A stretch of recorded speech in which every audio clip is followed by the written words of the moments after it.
Hey, this is Grim. Sorry it's been a while, but it's one of those where, life happens kind of things. Taking trips, going hunting, holidays. So, no more excuses. Time for me to make some videos. What we're going to do is talk about the post-traumatic stress disorder screen. What this is a paper that they give you, and you fill it out, and the symptoms that you manifest, you check the little boxes, and from there, they determine whether or not you have PTSD. So the symptoms of PTSD fall into four clusters. You have avoidance, reenactments, victim stance thinking, and shame. And it says, check only those symptoms that you experience. All right, first cluster, avoidance. That's the one we're going to talk about today. Amnesia, forgetting. It's that simple. Moving things on your personal timeline, forgetting events completely, and not just forgetting, where were you on such and such a day? No, it's just, important events, things that you should not be forgetting are gone. You have no recollection of them whatsoever. For me, what I did was I moved the Rhine-Main bombing from August of '85 back to 1984 before I was actually in Germany. And then as far as the Frankfurt PX bombing, the one that I was actually at, that one I had completely forgotten. It was gone. Thanks to flashbacks and some good therapy, I eventually got all those wonderful and interesting memories back. Next is dissociation. Trancing out, mentally going away to avoid a painful situation. I don't do a lot of that. I'm pretty much right in the thick of the painful situation. With me, I tend to, my fight or flight kicks in and I leave, generally. Because people tend to get upset if you start whooping on people or pulling guns on them, so I just generally leave. Let's see here. Hypervigilance, being overly alert and scanning our surroundings. This one I do heavily. If I go to, say, Walmart, as you're walking through the store, let's say you're going to go purchase a new, we'll say, video camera. And for someone like me, my mission is go in, buy the camera, get the hell out. It's that simple. And, well, the thing is you go into Walmart, as you're walking through, now this is not a conscious thought thing. It's something you may think about later. If you analyze the situation, what did you do? Well, then you realize what was going on. But basically what you're doing is you're going through the store, you're threat assessing each person. How big of a threat is each individual. And those individuals that you regard as a threat, you avoid them or you watch them. And then you also try to just make sure that your surroundings, where everybody is around you. When that person who comes around the corner and comes up behind you that you did not see, that you were not aware of, and they're like, hey, can I help you, or whatever, it can tend to just, your reactions are not necessarily the best. You really got to bite down hard and not scream and punch and all that good happy stuff. Emotional numbing, trying to block feelings to avoid pain. This one is very closely related to the last one on this list, which is estrangement or social isolation. With emotional numbing, you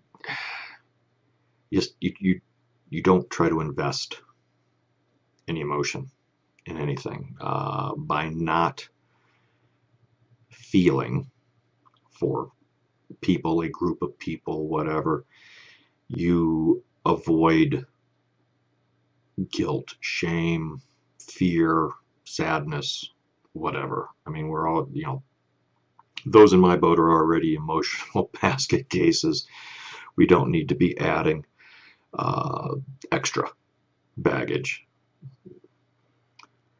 Let's see, controlling behavior, trying to be in charge to regain a sense of power. See, for me personally, that is one where I don't necessarily need to be in charge of a situation, but I just have to be in control of me. As long as I'm in control of me, I'm happy.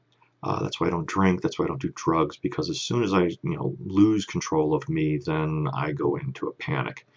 Um, an example of me losing control, kinda.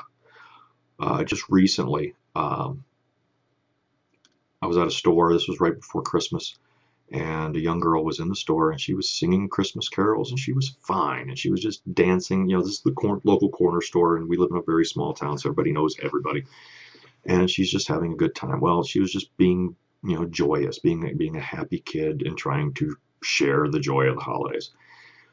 For whatever reason, it really got to me, and it was triggering me hard. I had to leave. I had to leave the store. Because I really wanted to just whoop the snot out of that kid.